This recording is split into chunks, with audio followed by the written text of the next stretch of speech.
وبارك على محمد وعلى آل محمد اللهم انفعنا بما علمتنا وعلمنا ما ينفعنا وزدنا علما وبارك لنا في علمنا وارزقنا الإخلاص في القول والعمل كاملا وعلما نافعا لا ينسى وتوفيقا دائما اللهم بلغنا رمضان وارزقنا بركة ليلة القدر كاملة آمين ya rabbal alamin. Kita lanjutkan pembacaan kitab At-Tajridus Sharih li Ahaditsil Jami' As-Sahih karya al-Imam Az-Zabidi rahimahullahu taala. Dan kita sudah sampai pada hadis 417 halaman 113. Bisanadil muttasil ilaihi rahimahullahu taala qala babu takhfifil imami fil qiyami wa itmami ruku'i was sujud. Bab imam meringankan di dalam berdiri dan menyempurnakan rukuk dan sujud. 417 wa an Abi Mas'ud radhiyallahu anhu anna rajulan qala wallahi ya Rasulullah inni la ata'akhkharu an salatil ghadati, maksudnya salatil subh, min ajli fulanin mimma yutilu bina fama ra'aitu Rasulullah sallallahu alaihi wasallam fi maw'izatin ashadda ghadaban minhu yawma idzin thumma qala inna minkum munaffirin fa ayyukum ma shalla bin nasi falyatajawwaz fa inna fihim ad-dha'ifa wal kabira wa dzal hajah. Hadis ini menunjukkan dua hal. Yang pertama, bahwa seorang imam hendaklah meringankan bacaan salatnya sehingga tidak memberatkan terhadap jamaah. Dan tentu saja meringankan ini disesuaikan dengan kondisi. Karena sebagian orang, misalnya para tulabul ilm yang mereka masih muda-muda, lebih kuat daripada orang-orang yang sudah tua-tua, maka tentu saja ringan untuk orang tua tidak sama dengan ringan untuk anak-anak muda. Kemudian yang kedua, hadis ini menunjukkan bahwa imam hendaklah melihat kondisi para jamaah. Maka kalau di antara para jamaah ada orang-orang yang disebutkan di sini ad-dha'if wal kabir wa dzal hajah, maka hendaklah salatnya disesuaikan dengan kondisi mereka. Kemudian istilah salatul ghadat itu adalah nama lain dari salatul subuh, demikian juga nama lainnya salatul fajr. Tiga nama ini yang paling afdal adalah salatul fajr, karena itulah yang disebutkan oleh Allah di dalam Al-Quran. Allah mengatakan wa Qur'an al-fajr. 418 wa an Jabir radhiyallahu anhu hadits Mu'adz radhiyallahu anhu wa anna Nabiy sallallahu alaihi wasallam qala lahu falawla sallaita bisabbih isma rabbikal a'la wasyamsi wa duhaha wal laili idza yaghsha. Hadis ini menjelaskan hadis sebelumnya bagaimana yatajawwaz atau meringankan ketika menjadi imam, yaitu membaca surat-surat yang pendek pada Awsatul Mufassal, karena semua yang disebutkan di sini surat Al-A'la, Asy-Syamsi dan Al-Lail adalah surat-surat Awsatul Mufassal. Awsatul Mufassal itu dari An-Naba sampai dengan Al-Lail. Dan ini kalau kita perhatikan, tiga surat ini adalah surat-surat yang separuh halaman dari mushaf Al-Quran cetakan Indonesia. Kalau cetakan Arab ini separuh lebih ya. Nah, maka kalau kita baca surat-surat yang lain dari Al-Baqarah misalnya, ya diperkirakan separuh halaman dari mushaf Indonesia atau separuh lebih dari mushaf, separuh lebih sedikit dari mushaf cetakan Arab. Dan lebih utama menurut mazhab Syafi'i, kalau kita mengimami atau membaca di dalam salat, maka satu rakaatnya satu surat. Itu lebih utama daripada satu rakaat satu ruku misalnya. Kecuali kalau satu rukuknya itu lebih panjang daripada satu suratnya. Maka surat Al-Qadr yang sangat pendek atau Al-Asr yang sangat pendek, ya tentu saja kalah utama dengan satu rukuk yang panjang seperti yang kita baca tadi pada salat subuh. Bab berikutnya babul ijazi fi shalat wa ikmaliha, bab meringankan salat dan menyempurnakannya. 419 wa an Anas radhiyallahu anhu qala kana Nabi sallallahu alaihi wasallam yujizu salata wa yukmiluha. Jadi meringankan salat jangan sampai menyebabkan tidak sempurna seperti yang dilakukan oleh sebagian saudara kita pada bulan Ramadan, 23 rakaat hanya di dalam 7 menit. Ini adalah ijaz yang tidak sempurna, itu tidak sesuai sunnah Rasulullah sallallahu alaihi wasallam. Bab man akhaffa shalah, bab orang yang meringankan salat inda bukai sabi, ketika menangisnya anak kecil. 420 wa an Abi Qatadah radhiyallahu anhu 'anil Nabi sallallahu alaihi wasallam qala inni la aqumu fi sholati uridu an utawwila fiha fa asma'u buka as-sabiyyi fa atajawwazu fi sholati karahiyata an asyqa ala ummihi. Hadis ini menunjukkan 3 hal. Yang pertama, bahwasanya disunahkan imam itu meringankan bacaan atau mencepatkan bacaannya apabila mendengar tangisan bayi di dalam salat jamaah. Yang kedua, menunjukkan bahwasanya rahmatnya Rasul sallallahu alaihi wasallam kepada umatnya sebagaimana disebutkan dalam surah At-Taubah, laqad ja'akum rasulun min anfusikum azizun 'alaihi ma 'anittum harisun 'alaikum bil mu'minina raufur rahim. Yang ketiga, menunjukkan bolehnya para wanita salat jamaah di masjid dan juga bolehnya anak kecil dibawa oleh ibunya ke masjid, karena zahir dari kejadian ini adalah bahwa menangisnya itu di masjid dan ibunya ikut salat berjamaah di sana.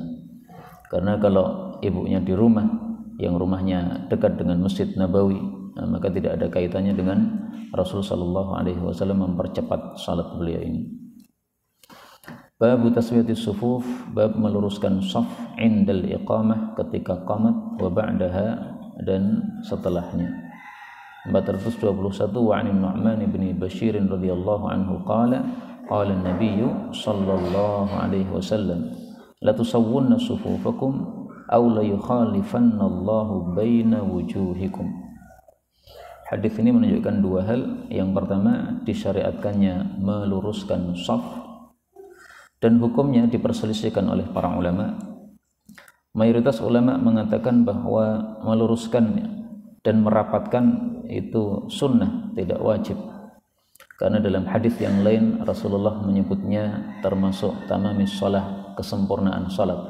Maka sesuatu yang hanya merupakan kesempurnaan maka bukan sesuatu yang wajib. Menurut mazhab Zahiri, perintah ini adalah perintah wajib karena di sini ada ancaman yang dahsyat dari Allah Subhanahu wa taala, dari Nabi sallallahu alaihi wasallam, bahwa kalau safnya tidak lurus maka akan yukhalifanallah baina wujuhikum. Nah, ancaman yang dahsyat tidak diberikan pada perkara-perkara yang hanya makruh, tapi tentu saja diberikan kepada perkara-perkara yang haram. Karena itu meskipun pendapat ini minoritas, tetapi pendapat yang sangat kuat bahwasanya merapatkan shaf dan meluruskan shaf adalah wajib. Wallahu a'lam. Kemudian yang kedua, hadis ini menunjukkan bahwa imam sebelum melakukan takbiratul ihram hendaklah dia meluruskan shaf, dan itulah yang dimaksud oleh Imam Bukhari dalam babnya taswiyatis sufuf indal iqamah wa ba'daha. Maka dengan bab ini Imam Bukhari mengingkari pendapat yang mengatakan bahwasanya imam memulai takbiratul ihram pada saat muadzin mengucapkan qad qamatis shalah. Ada pendapat begitu kan? Qad qamatis shalah, maka Allahu akbar, langsung takbir imamnya. Jadi imamnya takbir sebelum qamatnya selesai. Nah, ini pendapat yang tidak sesuai sunnah Rasul sallallahu alaihi wasallam, karena Nabi mengucapkan la tusawwunna sufufakum ini setelah selesainya iqamah, maka beliau mengatakan wa ba'daha, ya, setelah qamat pun masih imam meluruskan shaf. Adapun yang dimaksud baina wujuhikum, Allah akan memperselisihkan di antara wajah kalian. Nah, wajah ini ada 3 tafsiran. Tafsiran yang pertama, ya wajah-wajah yang ada di kepala. Allah menyelisihkan wajah, maksudnya wajahnya akan dipindah, tidak berada di depan tapi wajah kita berada di belakang. di belakang kepala kita. Makna yang kedua, wujuhikum adalah qulubikum, hati-hati kalian. Karena dalam riwayat Abu Dawud lafalnya la yukhalifannallah baina qulubikum. Nah, kalau kita pakai kaidahnya Imam Ahmad mengatakan al hadis yufassiru ba'dahu ba'dan. Hadis itu satu sama lain saling menafsirkan, maka wujuh maksudnya adalah qulub, ya, wajah itu maksudnya hati. Tafsiran yang ketiga, al wujuh al ara. Wajah itu pendapat. Berarti Allah memperselisihkan di antara pendapat-pendapat kalian. Dan itulah yang terjadi pada masa sekarang ini. Umat Islam terpecah-pecah, masing-masing merasa pendapatnya yang paling benar, sehingga tidak mau bergabung dengan umat Islam atau jamaah umat Islam yang lain. Itu termasuk dari yukhalifu baina wujuhikum baina araikum. Kemudian babu iqbalil imami 'ala nasi 'inda taswiyatis sufuf, bab menghadapnya imam kepada para manusia, pada para jamaah pada saat meluruskan saf-saf. 422. Wa an Anas radhiyallahu anhu anna Nabiy sallallahu alaihi wasallam qala aqimu sufufakum, luruskan saf kalian, wa tarasu, dan rapatkan, fa inni arakum min wara'i dhahri, saya melihat kalian dari belakang punggung saya. Hadis ini menunjukkan dua hal. Yang pertama, perintah untuk meluruskan shaf dan merapatkan shaf. Dan perintah ini seperti yang sudah kita bahas diperselisihkan apakah wajib ataukah sunnah. Mayoritas mengatakan sunnah, sementara mazhab zahiri mengatakan wajib. Kemudian yang kedua, hadis ini menunjukkan khususiyah Rasul sallallahu alaihi wasallam. Beliau bisa melihat manusia meskipun mereka di belakang punggung beliau. Nah, kemudian cara beliau melihatnya bagaimana? Ini diperselisihkan oleh para ulama. Ada yang mengatakan bahwasanya Rasul sallallahu alaihi wasallam memang tengkuknya ini memiliki idrak sebagaimana mata kita memiliki idrak.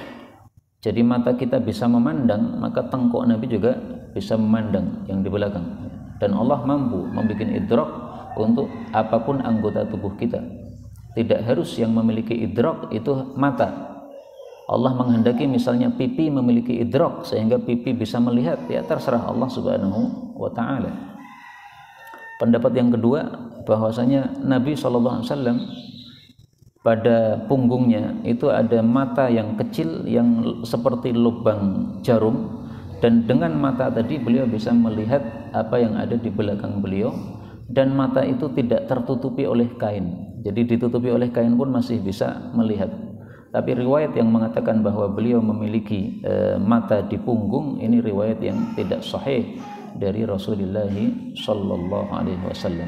Maka lebih bagus pendapat yang pertama insyaallah taala, bahwa Allah membuat idrak untuk tengkuk Nabi sallallahu alaihi wasallam sehingga bisa melihat terhadap apa yang ada di belakangnya.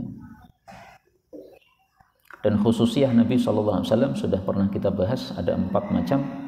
Ada khususiyah yang berupa kelebihan-kelebihan termasuk hadis ini. Ada khususiyah berupa perintah-perintah, jadi yang wajib untuk Nabi tidak wajib untuk selain beliau, seperti salat tahajud bagi yang berpendapat wajib untuk beliau. Kemudian yang ketiga adalah keharaman-keharaman, misalnya wala tamnun tastakfir, memberi seseorang dengan harapan untuk mendapatkan ganti yang lebih baik, yang lebih banyak. Ini haram bagi beliau, tapi untuk umatnya hanyalah makruh. Kemudian yang keempat adalah kebolehan-kebolehan yang tidak boleh bagi selain beliau, misalnya menikah lebih dari 4 istri. Ini semuanya sudah dibahas oleh para ulama dalam kitab-kitab Al-Khasa'is, utamanya oleh Al-Imam As-Suyuti dalam kitab Al-Khasa'is Al-Kubra. Dan mungkin bagus seandainya dibuat suatu daurah dari para masyayikh yang ada di sekitar kita, ya, tentang khasa'is Rasulullah sallallahu alaihi wasallam, karena jarangnya masalah ini dibahas, padahal termasuk perkara yang penting supaya kita bisa mengetahui fadilah Rasul sallallahu alaihi wasallam. Kemudian bab idza kana bainal imami wa bainal qaum, bab apabila di antara imam dengan suatu kaum haitun, ada dinding, au sutrah, atau ada sutrah atau pembatas. 423. Wa an Aisyah radhiyallahu anha qalat, ini mestinya radhiyallahu anha ya. kana Rasulullah sallallahu alaihi wasallam yusalli minal laili fi hujratihi wa jidarul hujrah qasirun. Hujrah yang dimaksud di sini bisa dua, bisa maksudnya adalah ruang tamu untuk rumah Nabi sallallahu alaihi wasallam. Sebagaimana sudah kita bahas dulu bahwa rumah Nabi itu ada dua ruangan. Ruangan pertama untuk kamar tidur itu disebut baitun. Kemudian ruangan yang di luar kamar itu disebut hujratun, ya. Itu berbeda dengan istilah kita zaman sekarang. Justru yang kamar kita sebut hujrah, yang rumah kita sebut bait. Nah, itu kebalik atau kebalikan dari yang dalam hadis-hadis Nabi sallallahu alaihi wasallam. Boleh juga hujrah yang dimaksud di sini adalah hujrah yang dibuat oleh Nabi sallallahu alaihi wasallam di masjid dengan tikar beliau. Karena dalam hadis yang lain disebutkan bahwa Nabi punya tikar di siang hari untuk tikar, di malam hari untuk dibuat hujrah di dalam masjid Nabi sallallahu alaihi wasallam. Jadi beliau membuat bilik kecil di masjid dengan tikar tersebut. Tikarnya diberdirikan sehingga beliau berada di dalam kamar tikar tersebut. Nah, ini bisa dua kemungkinan tersebut. Wajidarul hujrah qasir, sementara temboknya hujrah adalah pendek. Nah, kalimat ini sebenarnya menunjukkan bahwasanya yang dimaksud hujrah di sini adalah hujrah rumah karena ada kata-kata jidar. Fara'an nasu syakhsan Nabi sallallahu alaihi wasallam faqama unasun yusalluna bi salatihi fa asbahu fatahaddatsu bidzalika faqama al-lailata ats-tsaniyah faqama ma'ahu unasun yusalluna bi salatihi sana'u dzalika lailataini aw thalathan hatta idza kana ba'da dzalika jalasa Rasulullah sallallahu alaihi wasallam falam yakhruj falamma asbaha dzakara dzalika an-nasu faqala inni khasyitu an tuktaba 'alaikum salatul laili. Hadis ini menunjukkan tiga hal. Yang pertama, bahwasanya sebagaimana dalam babnya, kalau antara imam dengan kaum, dengan jamaah itu ada penghalang, itu tidak ada masalah apabila makmum mengetahui harakatul imam, ya, mengetahui gerakan-gerakan imam. Nah, dalam hadis ini disebutkan ra'an nasu syakhsan Nabi, manusia melihat jasad Nabi sallallahu alaihi wasallam. Jadi tidak semua tubuhnya tertutupi oleh tembok tersebut karena temboknya pendek. Bagian atas kepala, bagian atas badan masih terlihat, bagian bawahnya tidak terlihat. Nah, maka gerakan-gerakan Nabi sallallahu alaihi wasallam masih terbaca seperti ini. Atau misalnya kita mendengar suara imam, maka tidak ada masalah. Jadi seperti di masjid ini kan ada temboknya. Nah, yang berada di belakang tembok tentu saja tidak akan melihat gerakan imam, tapi mendengar suara imam, maka tidak ada masalah selama masih berada di ruangan masjid. Tapi kalau sudah di luar ruangan masjid, misalnya ini masjid kemudian sampingnya adalah rumah kita, terpisah antara masjid dengan rumah tadi, maka ini hukumnya lain. Tapi kalau hukumnya masih berada di masjid, maka selama mengetahui gerakan-gerakan imam atau mengetahui mendengar suara imam sehingga mengetahui gerakan-gerakannya, maka tidak ada masalah adanya penghalang seperti ini. Kemudian yang kedua, hadis ini menunjukkan bolehnya sholat sunnah dengan berjamaah, meskipun sebagian ulama membatasi dengan syarat-syarat tertentu, ya. Syaratnya 3 menurut mazhab Maliki, tidak boleh rutin karena ini kejadiannya tidak rutin. Yang kedua, tidak boleh banyak orang karena ini hanya dilakukan oleh beberapa orang. Yang ketiga, tidak di tempat yang terbuka. Adapun mazhab Syafi'i tidak membatasi dengan batasan-batasan yang sulit seperti itu, sehingga kita memaklumi, ya, seandainya di Indonesia ada sholat duha berjamaah untuk anak-anak SD atau untuk melatih anak-anak TPA, ya, tidak ada masalah menurut mazhab Syafi'i. Kemudian yang ketiga, hadis ini menunjukkan bahwa sholat malam tidaklah wajib, karena Nabi mengatakan, saya khawatir diwajibkan atas kalian sholat malam. Bagaimana mengkompromikan antara hadis ini dengan sabda Nabi SAW tentang Isra Mi'raj? Pada waktu itu Allah mengatakan, la yubaddalul qawlu ladayya, salat yang wajib hanyalah 5 waktu, tidak akan saya ubah-ubah. Sementara di sini Nabi mengatakan, saya khawatir akan diwajibkan salat malam. Dua hadis ini karena sama-sama sahih bisa dikompromikan ya, dan kita mengatakan bahwa yang dimaksud tidak diubah oleh Allah itu adalah kewajiban salat yang sifatnya adalah sehari semalam. Adapun yang di sini bisa maksudnya salat malam dalam bulan Ramadan, karena kejadiannya dalam hadis yang lain disebutkan ini adalah pada bulan Ramadan. Demikian juga bisa dimaknai la yubaddalul qawlu ladayya, tidak akan diubah, itu maksudnya tidak akan diubah menjadi kurang dari 5. Tapi kalau diubah menjadi lebih dari 5 tidak masalah. Nah, maka ada kemungkinan apa? Diubah itu diubah pengurangannya, bukan penambahannya. Nah, itu bisa dijamak atau dikompromikan seperti itu sehingga tidak bertentangan sama sekali antara hadis ini dengan hadis Isra Mi'raj tersebut. Dan hadis ini sekaligus juga menunjukkan rahmatnya Nabi SAW untuk umat beliau. Azizun alaihi ma'anittum, sangat berat bagi beliau sesuatu yang memberatkan terhadap umatnya. Babu salatil lail, bab salat malam atau disebut juga salat tahajud. Hanya bedanya salat malam itu lebih umum daripada salat tahajud, karena salat tahajud dilakukan setelah bangun tidur, adapun salat malam mencakup yang setelah bangun tidur maupun yang sebelum tidur. 424 wa fil hadithi wa fi hadzal hadithi min riwayat Zaid bin Thabit radhiyallahu anhu ziyadatun annahu qala qad araftu alladhi ra'aytu min sani'ikum fasallu ayyuhan nasu fi buyutikum fa inna afdalas salati salatul mar'i fi baitihi illa al maktubah. Hadis ini menunjukkan dua hal. Yang pertama, hadis ini dijadikan dalil bahwasanya salat tarawih lebih utama di rumah sendiri-sendiri daripada salat berjamaah di masjid seperti yang dilakukan oleh orang-orang pada masa sekarang ini. Karena kejadian ini adalah pada saat mereka salat di bulan Ramadan, yaitu salat tarawih di bulan Ramadan. Dan masalah ini memang ada 3 pendapat. Ada yang mengatakan lebih afdal di masjid, dan ini pilihan Imam Ahmad bin Hanbal rahimahullahu ta'ala. Ada yang memilih di rumah berdasarkan hadis ini. Adapun Imam Syafi'i rahimahullah, beliau mengatakan manusia dibagi 2. Kalau dia seorang qari, maka lebih utama dia salat sendiri di rumah, karena dengan tahajud di rumah dia bisa murajaah hafalannya. Adapun kalau dia tidak seorang qari, maka lebih baiknya dia salat bersama para imam, karena mereka biasanya pada waktu itu menghatamkan 30 juz di dalam tarawih mereka.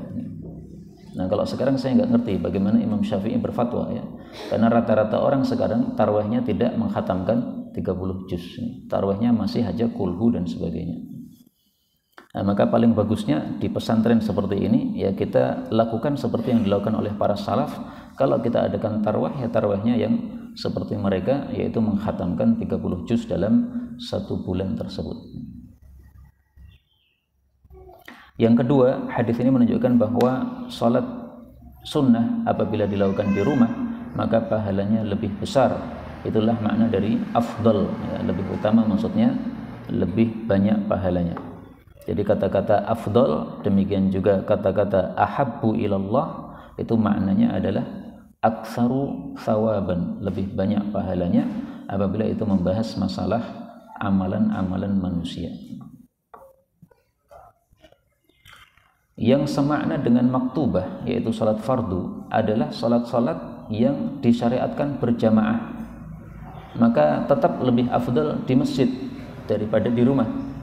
Contohnya salat gerhana, itu disyariatkan berjamaah, maka dia tidak termasuk yang dimaksud dalam hadis ini, tetapi dia sama derajatnya dengan al-maktubah, yaitu salat fardu, maka lebih utama di masjid.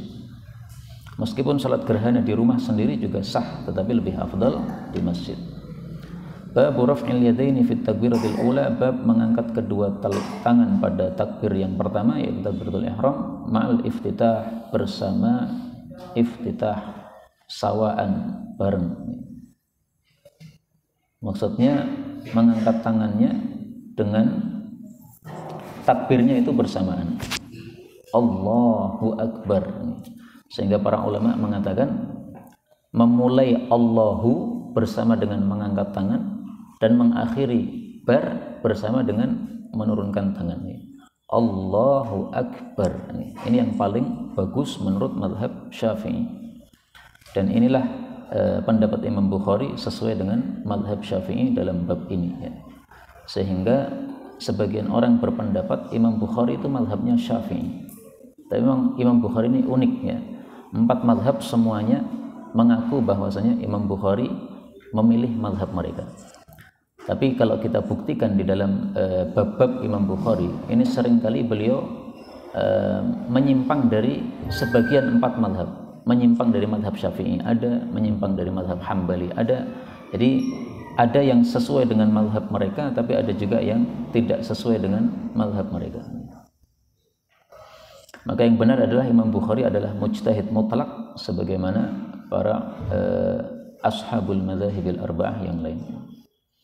Hadis nomor 25, wa an Abdullah bin Umar radhiyallahu anhuma anna Rasulullah sallallahu alaihi wasallam kana yarfa'u yadayhi hadwa mankibaihi. Nabi mengangkat kedua telapak tangannya sejajar dengan kedua pundaknya. Ini adalah yang dipakai oleh mazhab Syafi'i, bahwasanya mengangkat kedua telapak tangan itu sejajar dengan pundak. Adapun mazhab Abu Hanifah, mereka mengangkatnya sejajar dengan telinga. Mazhab Hanafi.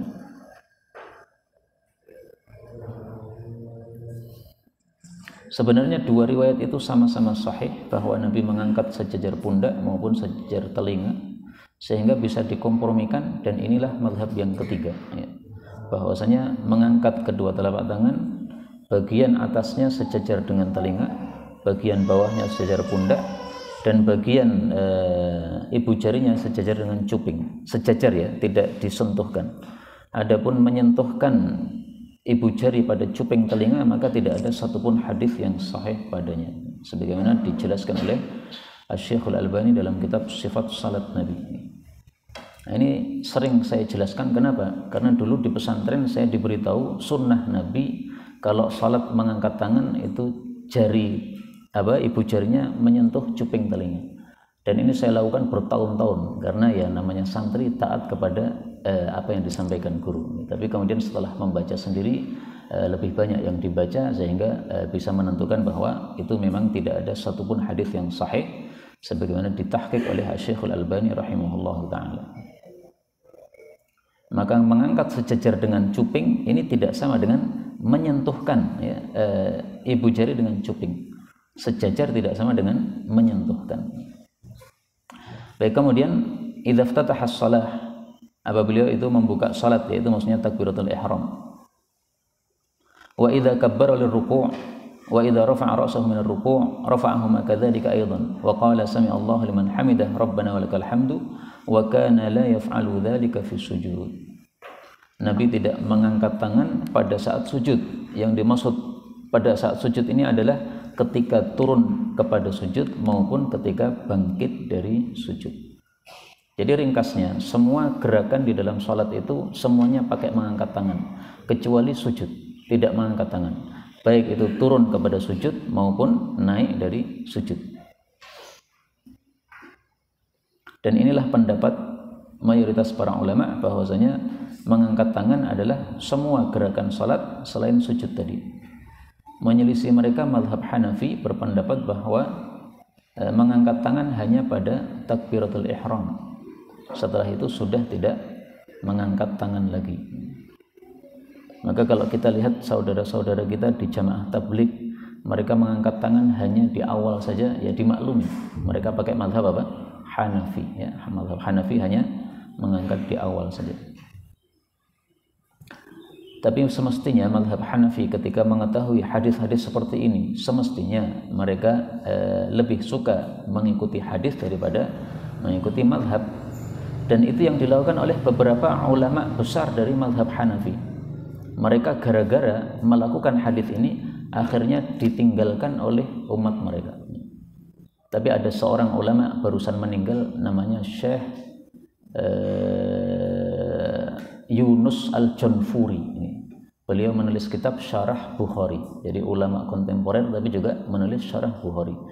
Beliau hidup di tengah-tengah mazhab Hanafi, tapi beliau mengikuti hadis. maka beliau kalau salat sendiri beliau mengikuti hadis. Tapi kalau salat bersama orang-orang yang mereka ta'assub, maka dikhawatirkan menimbulkan fitnah, beliau mengikuti mazhab Hanafi. Nah, maka kalau ditanya, beliau mengatakan, ya saya kumpulkan dua kebaikan. Kebaikan mengikuti hadis Nabi SAW pada saat salat sendiri, kebaikan menjaga kerukunan umat daripada menimbulkan fitnah, karena orang-orang belum siap untuk melihat kondisi seperti ini, sehingga beliau memilih salat sesuai dengan mazhab mereka apabila sedang bersama mereka. Kemudian masalah ini, sami Allah liman hamidah rabbana walakal hamdu, juga diperselisihkan oleh para ulama. Apakah makmum juga membaca sami Allah liman hamidah atau tidak? Mazhab Syafi'i mengatakan bahwa sami Allah liman hamidah dibaca oleh makmum dan imam. Karena Rasul sallallahu alaihi wasallam mengatakan sallu kama raaitumuni usolli, ya, salatlah seperti melihat saya salat. Ulama yang lain berpendapat bahwa makmum tidak membaca sami Allah liman hamidah, karena ketika Nabi SAW mengatakan apabila imam membaca sami Allah liman hamidah, ucapkan Rabbana walakal hamdu, itu isyarat bahwasanya makmum tidak mengucapkan sami Allah liman hamidah sama sekali. Nah, maka terserah antum ya, mau pakai sami Allah liman hamidah sah sesuai mazhab Syafi'i, mau tidak pakai sami Allah liman hamidah ketika menjadi makmum maksud saya, maka juga sah sesuai mazhab yang lain. Bab wad'il yumna 'ala al-yusra, bab meletakkan telapak tangan kanan di atas tangan kiri. 426. Wa an Sahl bin Sa'd radhiyallahu anhu qala kana an-nasu yu'marun ay yad'a ar-rajulu al-yada al-yumna 'ala dhira'ihi al-yusra fi as-salati. Hadis ini menunjukkan bahwa di dalam salat ketika berdiri disyariatkan untuk bersedekap dengan cara meletakkan telapak tangan kanan di atas telapak tangan kiri. Menaruhnya di mana? Menurut mazhab Syafi'i tahta sadr, di bawah dada. Menurut mazhab Hanafi tahta surrah, di bawah pusar. Nah, dua hadis ini baik di bawah dada maupun di bawah pusar itu sama-sama tidak selamat dari cacat. Artinya hadisnya sama-sama ada ilahnya, ada cacatnya. Karena itu fatwa Syekh Mukbil beliau mengatakan bebas ditaruh di mana saja. Mau di atas dada, mau di bawah dada, mau di bawah pusar, semuanya sahih. Mazhab Syafi'i mengatakan di bawah dada itu sangat sesuai dengan kondisi salat, karena orang salat diperintahkan untuk khusyuk, dan kondisi meletakkan tangan pada dada ini lebih menunjukkan kekhusyuan daripada yang lain. Kalau di bawah pusar kan seperti orang malas begitu, tapi kalau di bawah dada maka menunjukkan kekhusyuan di dalam salatnya. Demikian juga karena niat itu tempatnya di hati, maka niat yang ada di dada ini hendaklah dijaga terus supaya niatnya ikhlas karena Allah Subhanahu wa taala. Maka ini isyarat untuk menjaga niat kita, jangan sampai niatnya berubah menjadi tidak ikhlas karena Allah Subhanahu wa taala. Kalau mazhab Hanafi memilih yang di bawah surah, di bawah pusar, itu menurut mereka ini isyarat bahwa hendaklah kita menutup aurat kita. Karena kita sedang bertemu dengan menghadap kepada Allah Subhanahu wa taala, sepantasnya sebagai adab kita menutupi aurat kita, maka ditaruh di bawah pusar. Ya, masing-masing mereka punya pendapat dan mereka menguatkan dengan hikmahnya masing-masing yang mereka sampaikan. Inilah adalah pendapat mayoritas ulama bahwa salat dengan bersedekap. Menyelisih mereka mazhab Maliki, mereka mengirsal atau melepas tangan. Dan mazhab Maliki dalam hal ini sama dengan orang-orang Syiah yang mereka juga tidak bersedekap di dalam salat. Maka kalau kita lihat orang yang salat tidak bersedekap, ya dimaklumi saja itu adalah apa? Mazhab Maliki atau orang-orang Syiah. Tidak harus orang Syiah, bisa juga mazhab Maliki. Babu ma yaqulu ba'da takbir, bab apa yang diucapkan setelah takbir. 427. Wa an Anas radhiyallahu anhu anna Nabiy sallallahu alaihi wasallam wa Abu Bakr wa Umar radhiyallahu anhuma kanu yaftatihuna as-salata bilhamdulillahi rabbil alamin. Maksud hadis ini adalah bahwa ucapan yang dikeraskan pertama kali oleh seorang imam itu adalah ucapan alhamdulillahi rabbil alamin. Adapun ucapan sebelumnya dibaca secara sir, itu maksud dari yaftatihun. Maka hadis ini sama sekali tidak membahas apakah bismillahirrahmanirrahim termasuk al-Fatihah atau tidak, ya, tidak ada kaitannya dengan masalah tersebut. Masalah tersebut dibahas pada hadis yang lain. Kemudian perkataan Abu Bakar wa Umar, padahal sudah disebutkan Nabi sallallahu alaihi wasallam dan sunnah Nabi sudah cukup, tidak perlu Abu Bakar Umar.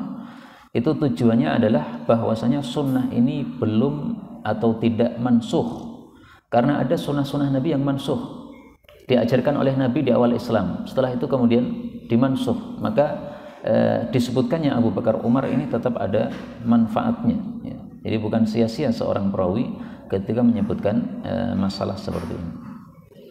428 wa an Abi Hurairah radhiyallahu anhu qala kana Rasulullah sallallahu alaihi wasallam yaskutu, Nabi diam bainat takbir wa bainal qiraah, antara takbiratul ihram dengan membaca Al-Qur'an, iskatatan, dengan suatu diam.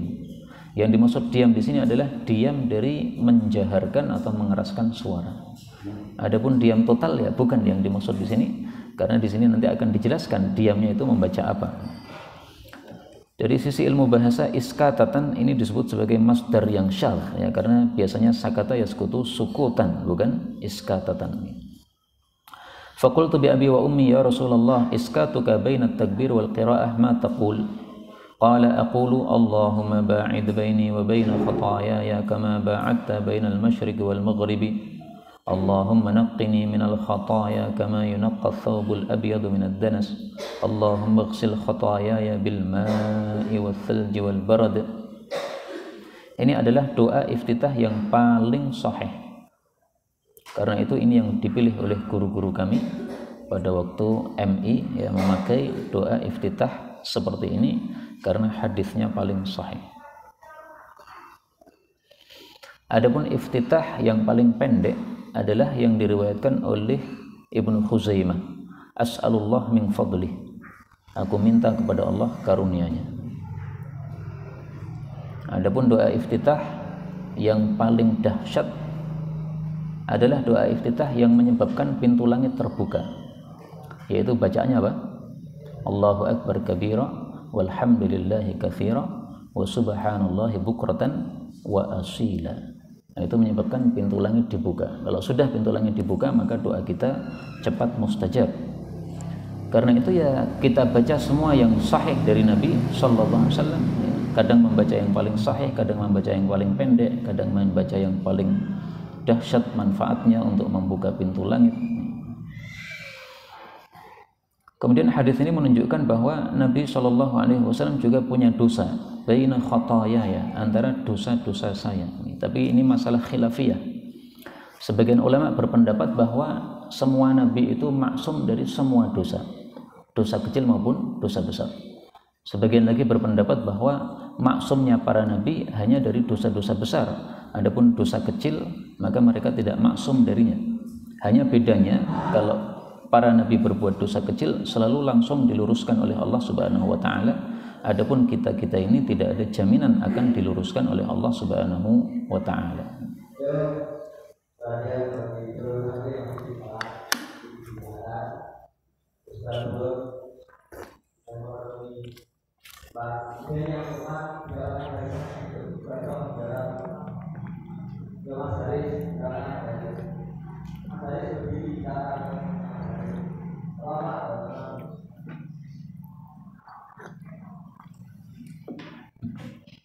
Adapun yang berpendapat bahwa Nabi maksum dari dosa kecil, maka maksud ini baina khataaya, ya, Nabi mengatakan jauhkan saya dengan dosa saya. Ini maksudnya tawadhu'nya Rasulullah sallallahu alaihi wasallam, sehingga menyebut kekurangan-kekurangan beliau sebagai dosa, padahal itu bukan dosa, itu hanya kekurangan saja. Karena itulah para ulama mengatakan hasanatul muqarrabin hasanatul abror sayyiatul muqarrabin.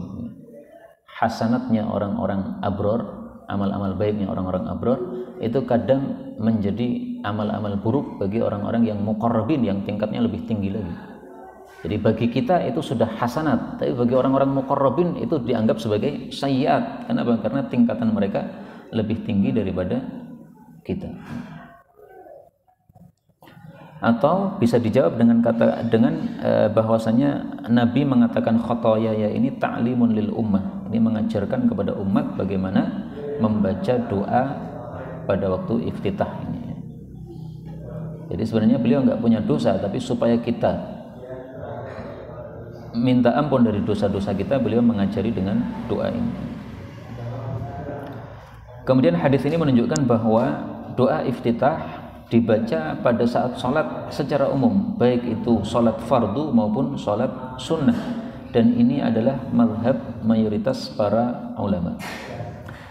Menyelisih mereka mazhab Maliki yang membedakan antara sholat fardu dengan sholat sunnah. Adapun jumhur tidak membedakan antara keduanya. 429 wa an Asma binti Abi Bakr radhiyallahu anha hadithul kusufi atau hadithal kusufi waqad taqaddam.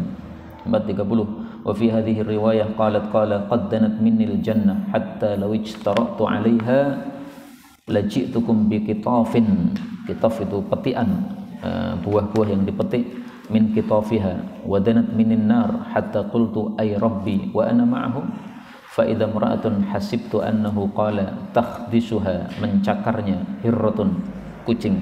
Qultu ma sya'nu hadhi qalu habasatha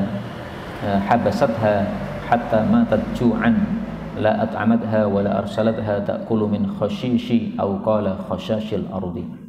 Khashish atau khashash sama ya, serangga. Hadis ini menunjukkan bahwa di dalam salat kusuf Nabi SAW melihat surga dan neraka. Maka ini menunjukkan bahwa surga dan neraka sudah diciptakan oleh Allah Subhanahu wa taala, dan itu adalah mazhab Ahlus Sunnah wal Jamaah, menyelisih mereka Mu'tazilah yang mengatakan bahwa surga neraka belum diciptakan. Kemudian hadis ini menunjukkan juga bahwa menyiksa binatang hukumnya adalah haram dan termasuk dosa besar karena disiksa oleh Allah Subhanahu wa taala di neraka. Definisi dosa besar menurut sebagian ulama adalah semua amal dosa yang diancam dengan salah satu dari 4, ya, laknat Allah, murka Allah, hukuman di neraka seperti dalam hadis ini.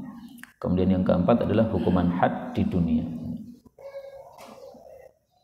Kemudian hadis ini menunjukkan juga bolehnya kita memelihara binatang dan bolehnya kita memenjara atau memasukkan binatang dalam kurung apabila kita memberikan makan kepada binatang tersebut, karena tidak termasuk menzalimi. Bab raf'il basar ilal imam fi shalah, bab mengangkat pandangan kepada imam pada saat salat. 431 wa an Khabbab radhiyallahu anhu qila lahu akana Rasulullah sallallahu alaihi wasallam yaqra'u fi adh-dhuhri wal 'ashr qala na'am qulna bima kuntum ta'rifuna dhalik qala bittirabi lihyatihi. Jadi para sahabat mengetahui bahwa Nabi dalam salat zuhur dan asar membaca Quran itu dengan sebab guncang-guncangnya jenggot Nabi sallallahu alaihi wasallam. Maka ini menunjukkan dua hal. Yang pertama bahwasanya makmum boleh melihat kepada imam pada saat salat. Karena itu tempat yang kita lihat pada saat salat itu ada 3. Yang pertama adalah tempat sujud kita, dan ini kita lakukan melihat pada tempat sujud pada mayoritas dari ibadah salat kita. Yang kedua, melihat ke arah imam. Ini khusus bagi para makmum saja. Yang tidak menjadi makmum tentu saja tidak melihat kepada orang lain. Yang ketiga, melihat kepada jari telunjuk pada saat kita tahiyat, baik tahiyat awal maupun tahiyat akhir. Ini semuanya warid dari hadis-hadis yang sahih. Kemudian yang kedua menunjukkan bahwa Nabi SAW berjenggot dan mencukur jenggot sampai habis, termasuk muthlah, sehingga termasuk sesuatu yang dilarang.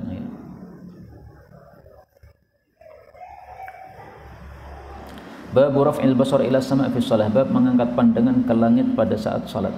432 wa an Anas bin Malik radhiyallahu anhu qala qala Rasulullah Qala an-nabiy sallallahu alaihi wasallam, "Ma balu aqwamin yarfa'una absarahum ila as-sama' fi salatihim."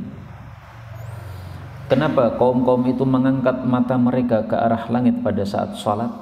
Ini menunjukkan bahwa mengangkat pandangan ke langit pada saat salat hukumnya adalah haram, karena diancam oleh Nabi sallallahu alaihi wasallam sebagaimana pada kalimat berikutnya, fashtadda qawluhu fi dzalika hatta qala la yantahunna an dzalik aw la tukhtafanna absarahum, atau akan disambar mata-mata mereka, maksudnya menjadi buta. Nah, ini ancaman keras seperti ini menunjukkan bahwa perbuatan ini haram.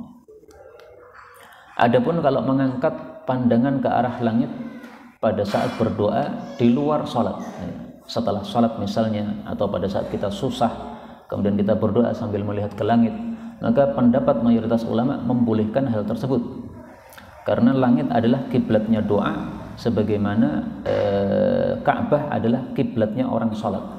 Maka sebagaimana orang salat menghadap ke arah Ka'bah, demikian juga boleh orang yang doa menghadap ke arah langit.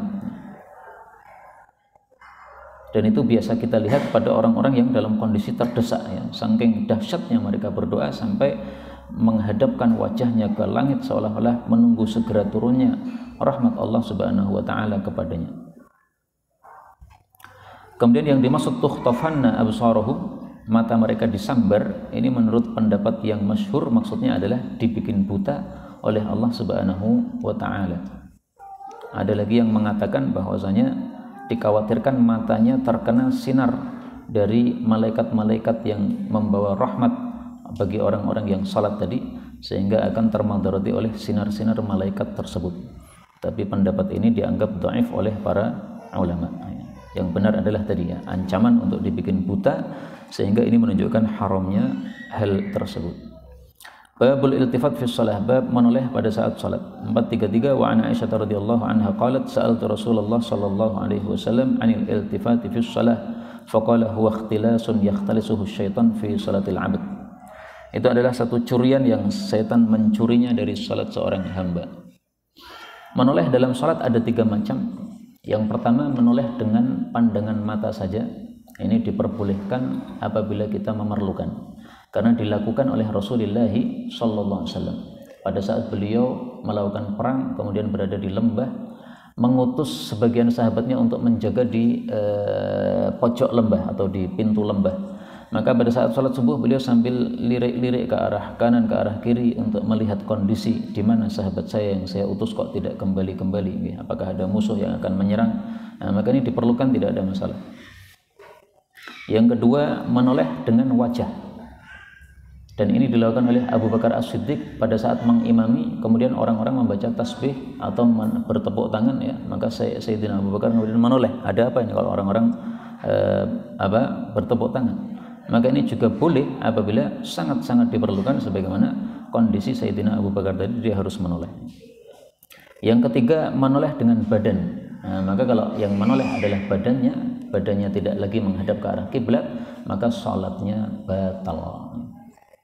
Dan ini banyak orang yang tidak paham, karena saya melihat dengan mata kepala saya langsung, ada orang menyelamatkan anak karena anak ini mau jatuh atau gimana, ya, maka dia maju untuk mengambil anak tadi. Setelah mengambil anak, kemudian membalikkan badan, berarti membelakangi kiblat, kemudian balik lagi ke shaf, melanjutkan sholatnya. Nah, ini sholatnya batal seperti ini, karena badannya sudah membalik atau menoleh dari arah kiblat. Ini sudah batal total sholatnya. Maka kalau seorang ibu mau ambil anaknya, ya dia miring kalau dia berjalan ke arah selatan, ya. Perjalanannya miring begini, masih badannya menghadap ke arah kiblat. Jangan sampai badannya membelakangi kiblat, sholatnya menjadi batal. Dan ini saya lihat ijma' para ulama, tidak ada perselisihan bahwa membelakangi kiblat dengan tubuh adalah membatalkan salat. Bab wujubil qiraah lil imam wal ma'mum fi shalawati kulliha. Ini babnya panjang, ya. Sementara sudah jam 6:09. Kita cukupkan sampai di sini. Adapun sisa waktu 5 menit bisa kita buat mudzakarah, atau kalau ada tambahan-tambahan dari para asatidz dipersilahkan.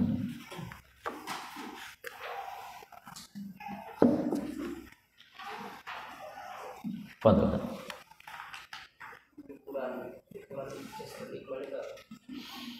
ukuran memendekkan sholat atau meringankan sholat. Sudah saya sampaikan tadi bahwa meringankan sholat disesuaikan dengan kondisi para jamaah. Dan tentu saja meringankan sholat harus melihat kepada cara Rasulullah SAW. Adapun contoh-contohnya tadi ya, membaca surat Asy-Syams ya, surat-surat pendek. Adapun ikmal menyempurnakan salat maksudnya melakukan semua rukun-rukun dan wajibnya. Maka itu adalah sudah sempurna salatnya.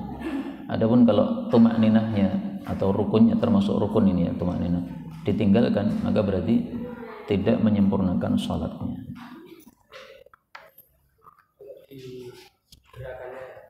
Gimana?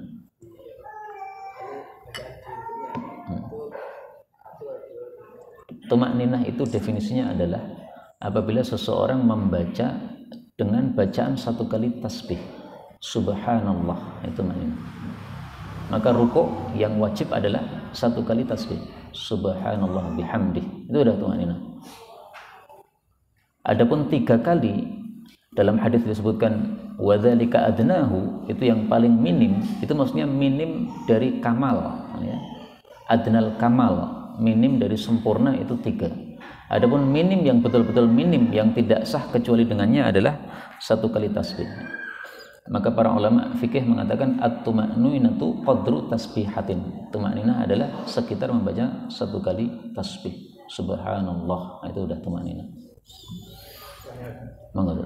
Perbedaan apa doa kita tadi Allahumma naqqini lanjutnya minal khotoya min khotoya min khotoya. Nah, Allah maghfir min khotoya. iya. Semua yang sahih dari Nabi SAW maka boleh kita ambil, baik itu min khotoya, minal khotoya. Maka kalau sudah kita tahqiq betul-betul itu hadisnya sahih, silahkan dipakai, nggak ada masalah. Adapun yang terbaca di kitab ini tampaknya yang masyhur ya. Allahumma ba'id baini wa baina khotoya, Allahumma naqqini minal khotoya, ya kan? Ini yang masyhur. Khotoyanya 2 kali awal dan akhir, al khotoyanya 1 kali di tengah. Ada lagi? Monggo.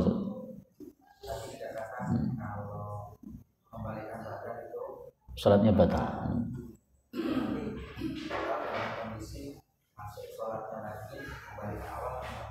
Diulangi dari awal. Jadi takbiratul ihram lagi, Allahu Akbar, mengulang dari awal, karena salatnya sudah batal, tapi tidak batal wudunya. Jadi batal wudu sama batal salat harus dibedakan. Ini hanya batal salatnya, tidak batal wudunya. Berbeda dengan orang kentut, itu salatnya batal, demikian juga wudunya batal. Kalau membalikkan badan hanya membatalkan salat, termasuk tertawa sampai keluar suara, terbahak-bahak ya istilah kita. Nah, itu membatalkan salat tapi tidak membatalkan wudu. Diulang lagi salatnya dari awal, wudunya tidak sah diulang. Nih.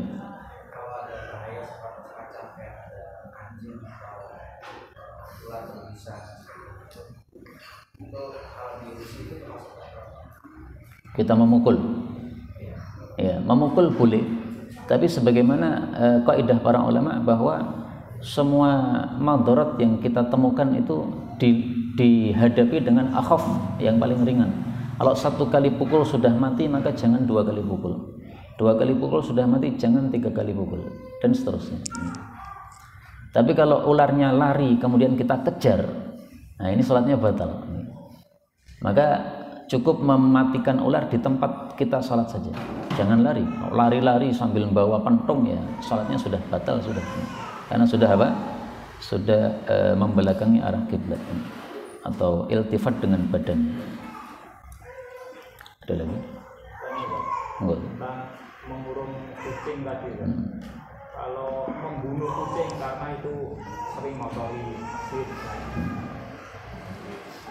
Bolehkah membunuh kucing karena dia berbuat madarat terhadap kita?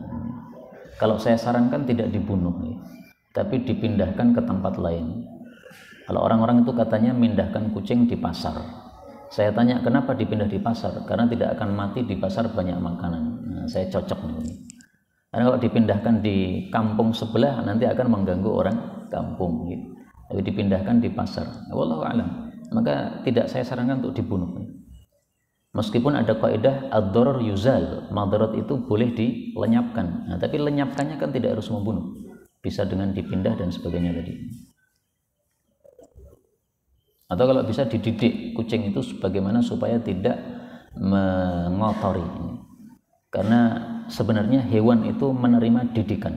Kucing kalau dididik bisa. Saya dulu punya teman, punya merpati. Merpatinya itu paham bahasa Arab. Kalau teman saya mengatakan aulad, nah itu pada datang. Karena dibiasakan kalau mau ngasih jagung itu dia teriak aulad gitu. Nah, sehingga sudah terbiasa ada suara aulad, dia datang. Padahal jagungnya belum dikasih kan. Paham bahasa Arab ini bisa dididik.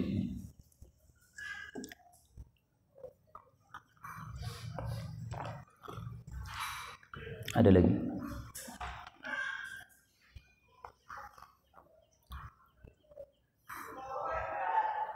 Sampun nih, sudah jam 6:15 pas. Subhanakallahumma rabbana bihamdika asyhadu an la ilaha illa anta astaghfiruka wa atubu ilaik walhamdulillahi rabbil alamin.